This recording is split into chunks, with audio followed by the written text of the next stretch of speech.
তারপরে পৃথিবীতে আধারের ধূপ ছায়া নামবে। মৌমাছি ফিরে গেলে জানি তার গুঞ্জন থামবে। সে আধার নামুক না, গুঞ্জন থামুক না।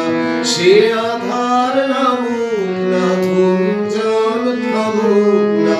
কানে তবু রবে তার বেস্ত